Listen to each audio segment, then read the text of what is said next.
Buenas tardes, mi nombre es Susana Bruno Ochoa, soy licenciada y maestra en Filosofía por la Benemérita Universidad Autónoma de Puebla y el día de hoy, en esta breve cápsula filosófica, vamos a abordar la crítica al modelo contractualista desde la filosofía del derecho de Hegel.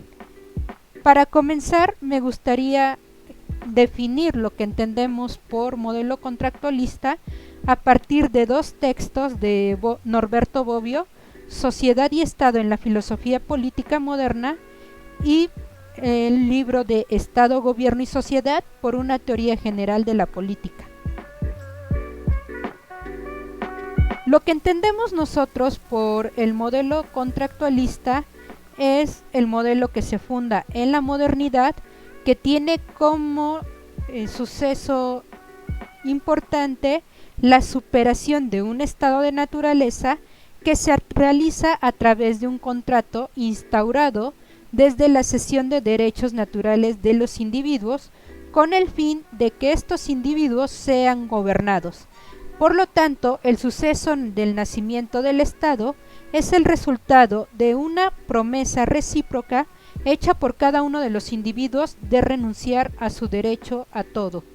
Para Bobbio queda muy claro que el justnaturalismo solo puede ser ideado a partir de la realidad histórica del proceso de formación de la sociedad civil.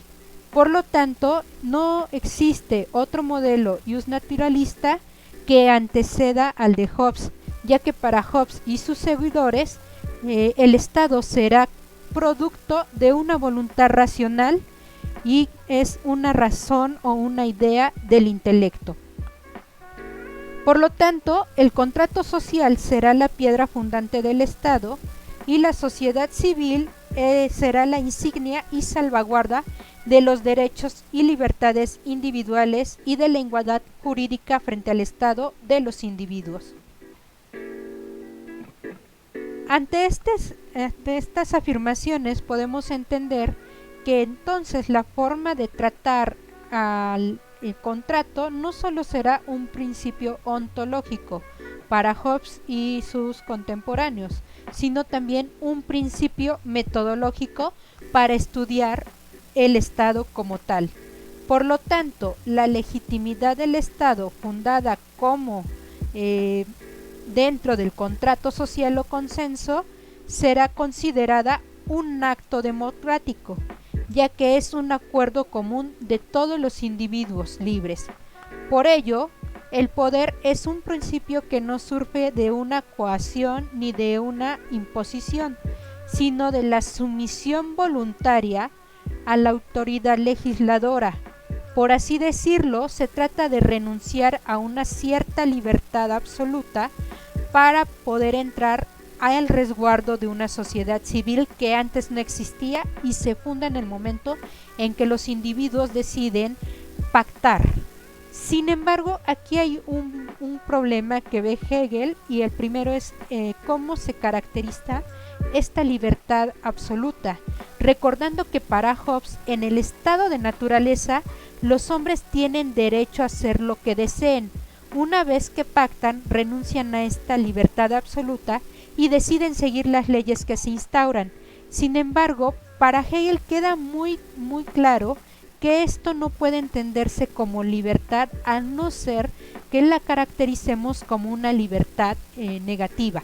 Y aquí entraremos a la segunda parte de la exposición, que ya es como tal la crítica de Hegel a este contractualismo moderno. La primera gran crítica, y que va a aparecer en la filosofía del derecho, es considerar como al contractualismo, su piedra angular del contractualismo es instaurar un estado de naturaleza. Y para Hegel, este estado de naturaleza es una fantasía, ya que no tiene correlato histórico en la realidad del sujeto como tal. También otro gran problema es considerar que ese estado de naturaleza antecede al Estado, y por lo tanto en este estado de naturaleza el hombre es libre. Para Hegel queda muy claro que la libertad no es algo que se gane como derecho natural desde el nacimiento del hombre, De hecho, el hombre es lo que hace de sí mismo. Por lo tanto, la libertad solo se puede conseguir a través de su actuar en el mundo. No hay libertad al margen de la sociedad. Para ello, el desarrollo histórico patente de las etapas de la formación de la sociedad, tenemos que distinguir los tres momentos que ya veremos más adelante con Hegel, que es el momento de la familia, el momento de la sociedad civil y finalmente el momento del Estado. Esos tres momentos sí son históricos y comprobables. No podemos hablar de un humano que anteceda a estos momentos. Por ello, es un error considerar que el origen del Estado pueda ser el consenso de individuos libres, ya que quedaría la posibilidad de que los individuos pueden disolver este Estado en cuanto sus intereses o su vida corran peligro. La estructura social es independiente a la voluntad de los individuos. De hecho, el humano, en cuanto nace, ya forma parte de una esfera de la eticidad, que es la familia. Vayamos entonces a las críticas más fuertes de Hegel en relación con el modelo justnaturalista. Antes de pasar a esto, es importante leer la parte de Bobbio, o lo que entiende Bobbio por la filosofía política hegeliana como un parteaguas, pero a la vez una continuidad. Y aquí hay una cita de Bobbio. La filosofía política hegeliana se presenta al mismo tiempo como disolución y realización. Disolución en cuanto crítica y rechazo al modelo del que sirven los justnaturalistas como instrumento conceptual, e incluso lo sustituye por un sistema de categorías, y sin embargo realización en cuanto con el modelo de Hegel persigue el mismo objetivo de una justificación racional del Estado. Finalmente, tanto los justnaturalistas como Hegel están buscando, con todas estas teorías en torno al Estado, dar una justificación racional al Estado y al origen del Estado. Entonces, por lo tanto, es un parteaguas y una continuidad. Parteaguas en cuanto se aleja de esta concepción del estado de naturaleza, pero continuidad en cuanto busca una concepción histórica racional que nos dé cuenta de cómo surge el Estado. Para Hegel, el Estado es una instancia en la cual el individuo está en una estructura racional y obedece las leyes que se instauran. De hecho, el Estado, en la configuración moderna, es la condición de posibilidad para que los individuos puedan realizarse libremente. En términos de validez, podemos afirmar que un Estado es más o menos válido en la medida en que permite la realización de la libertad individual de cada uno de los sujetos que lo integran. Hegel considera que uno de los grandes errores del modelo justnaturalista es concebir que es posible hablar de libertad en un momento primitivo, sea existente o hipotético, ya que la noción de libertad no es algo inherente de manera natural al hombre, sino que se alcanza a partir de un proceso histórico a través del desenvolvimiento del espíritu a lo largo de la historia. Por ello, equivale un equívoco considerar que existe libertad en un nivel presocial. Por ello, considerar que el contractualismo, que hace derivar al Estado como idea universal a través de la voluntad de los individuos, no se puede generar a través de los elementos necesarios para derivar la universalidad del Estado. Esto tiene que ver mucho con la lógica de Hegel. Es un error considerar que la suma de individuos es la universalidad del Estado. No se puede pasar de una suma de particulares a una universalidad. Por lo tanto, para Hegel va a sustituir todo este pensamiento del justnaturalismo y del estado de naturaleza por etapas o esferas de la eticidad. Estas esferas tienen que ver con obligaciones jurídicas y estamentales, y el concepto como tal de eticidad aparece en los primeros textos de Jena. Y aquí ya pasaríamos hacia las conclusiones de esta cápsula filosófica, en la cual vamos a abordar entonces las esferas de la eticidad en Hegel y los elementos que la constituyen. Para comenzar, el concepto de eticidad, como ya he mencionado, aparece en los textos de Jena, en los textos de Juventud, y allí se afirma que la eticidad se considera como lo que consiste en vivir de acuerdo con las costumbres éticas del país y con respecto a la cultura. Y aquí es algo muy importante que engloba los elementos de leyes, costumbres, tradiciones, relaciones económicas y relaciones políticas de un pueblo. Tiene entonces una demarcación territorial, pero también una demarcación histórica. Es decir, cada pueblo históricamente tendrá su propia eticidad. Por ello considera Hegel que la reflexión sobre lo político debe surgir de la propia realidad del contexto histórico de cada uno de los individuos que la conforman.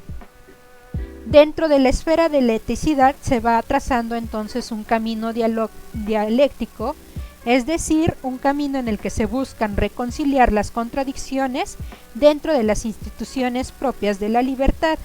De esta forma, el desarrollo de la idea se despliega a través de cada una de estas instituciones y sobre todo del devenir histórico que se materializa en las tres etapas de la eticidad: la familia, la sociedad civil y el Estado. Los tres ámbitos tienen cada uno su realización propia en lo humano, porque los humanos se comprometen intersubjetivamente a concretar una serie de acciones que los convierte en agentes de una comunidad. Y así la eticidad tiende hacia una ley universal en la cual los individuos realizan diferentes o desempeñan diferentes papeles dependiendo de la esfera en la que se desenvuelvan. Por ejemplo, pensemos en un niño que nace al seno de una familia. Él realizará diferentes acciones con relación a la familia a la que pertenece y sobre todo con relación al papel que desempeñan los padres. Después se integrará a la sociedad civil, que está muy marcada como este ámbito de lo laboral. Se integrará a un estamento y respetará las leyes allí establecidas, y también tendrá la posibilidad de ser apoyada por la corporación, que se convertirá en una segunda familia. Y finalmente formará parte del Estado, que el Estado sería la vía pública consagrada en lo universal y como tal la constitución de las leyes que se marcan dentro de este Estado. Así la idea de libertad se desarrolla en el sujeto moral dentro de los tres ámbitos de la eticidad. Y aquí vamos a citar un poquito a la filosofía del derecho de Hegel. El espíritu inmediato natural, que es la familia, esta sustancialidad pasa a la pérdida de su unidad, que es la sociedad civil, la unión de los miembros en cuanto que individuos independientes en una universalidad, que es el Estado, y que se reúne en la finalidad y realidad de lo sustancial y universal. Y hasta aquí la exposición de lo que es la esfera de la eticidad.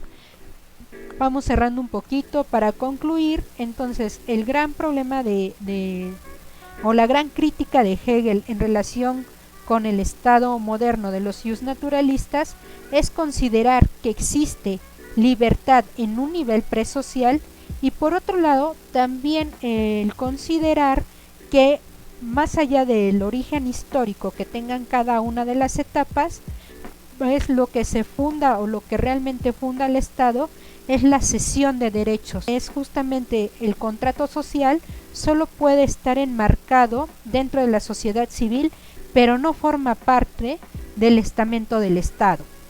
Eso sería a un nivel posterior. En ese sentido, Hegel realizará todo un recorrido histórico para recuperar cada uno de los procesos en los que se desarrolla el individuo, y sobre todo subrayará que la libertad del individuo solo es posible en cuanto entra en contacto con una estructura estatal.